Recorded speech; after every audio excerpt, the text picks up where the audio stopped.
So I put on Facebook, I was like, the Richard sucker and the douche are pieces of manure. So I said the word that starts with S.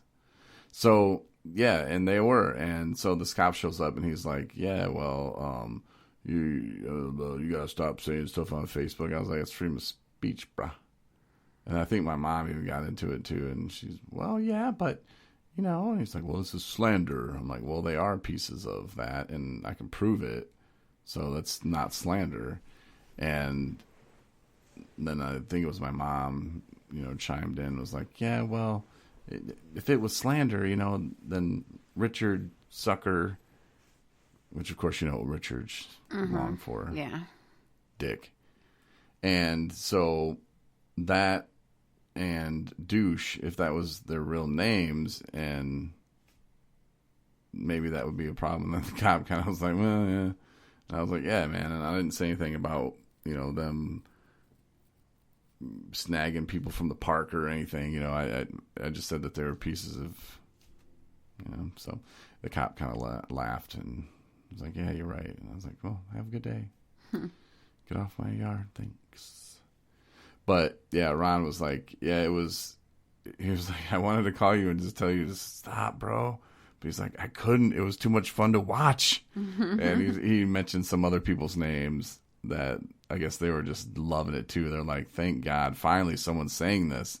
Because those people, they tried to not rule, but they tried to run the radio station by fear and intimidation. And I really didn't care about those people. And who cares? It was my point. It was my thing at that point. So I just let him have it, man. So Ron was enjoying it too. He really was, as you could tell by his excitement to tell the story. Yeah. But no, the best though, it was my excitement to tell the story about how when he worked at KFR, I worked at WRKR in Kalamazoo, and I got him a job at KFR. And he was there on the weekend, and we were at a poker party at the program director's house, and for his program director's house, and everybody from the radio station was there, and all of a sudden he gets this call, and it was Ron who called him to tell him what he had just done, which was one of the unthinkable things that you would do in radio. And Ron, in his defense, there probably should have been a fail-safe on this one. The song by Iman called F It or something like that. F You, I Don't Want You Back. Mm-hmm. Oh, yeah. Which we listened to on the way back from dinner, and that song is horrible. That song is just a very pathetic song. If you listen to it again, I just think, man, I would be embarrassed to release that song as an artist. Wow, I sound like a little bitch. It was like a one-hit wonder, right? I don't know if you call it a wonder or a hit. Okay. Well, but it was KFR was playing. It was very it. popular back in the day. Yep. A lot of bitter dudes out there. So Ron, and we get these little promo discs in the radio back when we played CDs, and like cut 1 would be the radio edit and cut 2 would be the album version. Which is very dirty. Yeah, not sure why you put that on the CD that's going into a radio station studio, but they did. Maybe it could have been dubbed into a computer, maybe just had another copy burnt. I don't know. But so Ron said he was having problems with one CD, so he threw that CD in, and finger went from 1 to 2. Next thing you know, phone. He's just watching TV and phone's blowing up. He's like, "What's going on tonight, man? People are excited to call me." He's answering it. They're like, "Yeah, F the FCC," And he's like, "What?" And other people calling, "Yeah, man. Yeah." And then he realized that when he heard it through his headphones, kind of started hearing the F-U-U-O. So he calls Woody, his boss at the time, and oh my God, Woody was so mad at me. And he's like, "I'm never hiring any of your friends again," And I was like, "All right, man, well, get back here. This is your house that we're having this poker party." Because he, I guess, went up to the station to relieve Ron of his duties. But, oh my gosh. It was funny. It was classic. Yeah, it really was.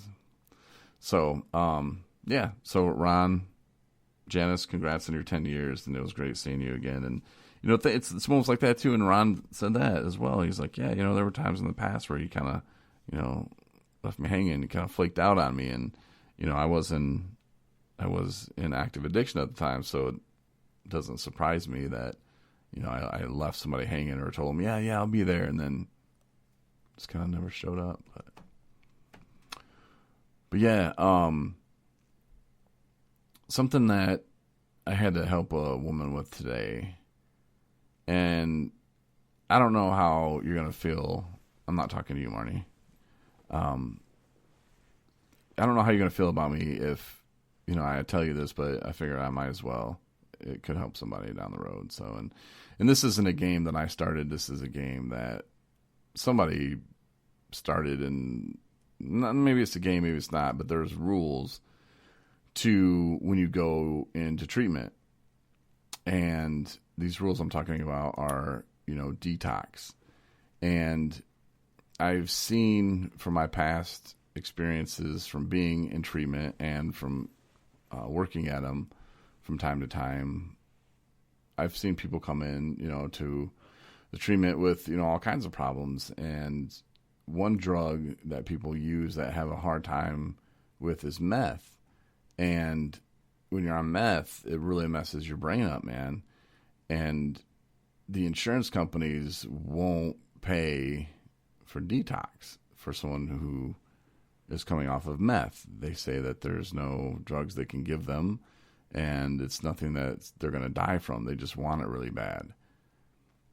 So they're sent most of the time, to my knowledge, into the treatment center, with no detox. But yet they might have been up for 4 days, a week straight, and they're not thinking right, and to throw them into a place where, like, say if you go to a place and you've been approved for 14 days. Well, if you go to detox first, you still have those 14 days in treatment where you're learning things.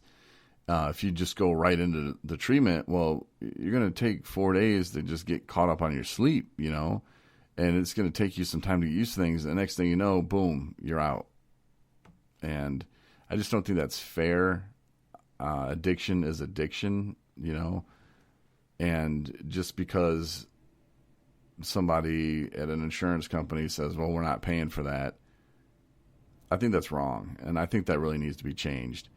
And until it is changed, drink some beer, and I know that's really weird for me to just say that right now, but if you can go in, to a detox and say, hey, look, I have a problem with meth and alcohol, you have a much better chance of actually getting the detox that you need before heading into the treatment. And that's really weird that I would even say that, but, it makes sense. And, if someone who is coming down off meth and they're like, oh, man, I got to come down at home first before I go in. And then all of a sudden they feel better and they don't go in and they don't get the help they need. And they're right back repeating that vicious cycle. But just something to think about, Not telling you to do it. I'm just saying I didn't make the rules. But there they are, and maybe this is just the insurance company that, I have. I mean, maybe they're different, but I would doubt it. But that's something that you would probably want to check with, your insurance company, or if your loved one is going in or your friend or whatever, just have them check and say, hey, you pay for detox, right? And then they're like, yeah, alcohol and heroin and coke, but no, not meth. No. Right. Okay, well, cool. Well, I got all those other problems too. And yeah, so cut it short tonight. I know you're tired. You got stuff to do tomorrow. The app, I want to talk about this though. I'm going to dedicate most of the day tomorrow getting the app published, not published, but we're going to go live, or requested it go live, and then they send it to Apple, and then send it to Android. But you got a chance to look at it today. Yeah, it looks really good. And you were like, oh, we've needed this. Yeah. So you're pretty pumped. I think it's going to be a huge, really easy way to actually get to see what the website has to offer. Yeah. Because you won't have to, and we'll have to put more stuff on there, too. But and we're down for that. We're game. Mm-hmm. But yeah, just to, instead of, pulling up Google and nope, just app right there on your phone. Just go download it. It's free. So should be, I think it takes like a week, they said, for Google to put it in the Play Store. And then, I don't know, I was hearing all kinds of stuff from how long it takes Apple. And I think Apple's on top of their game, so I really don't think it's just going to be sitting around. But we'll see. Could take up to 2 weeks. But we'll let you know for sure when both of those are out. And pretty excited. Yeah. I think it's going to be cool to have an app and, just to see what kind of content we can create for people and, stuff that's going to get them interested in recovery and be a part of the 217 recovery community. Can't wait for that. For sure. And read Marney's blog. It's a good one. We've sent links on Facebook, but just go to our website, 217recovery.com/Marney, and you can see that. So, yeah. All right. Thanks for listening. Pass it along to your friends. If you know someone who needs help, there's resources on our website, 217recovery.com. Go to the resources and the help links. So. Absolutely. All right. We'll talk to you Tuesday. See ya.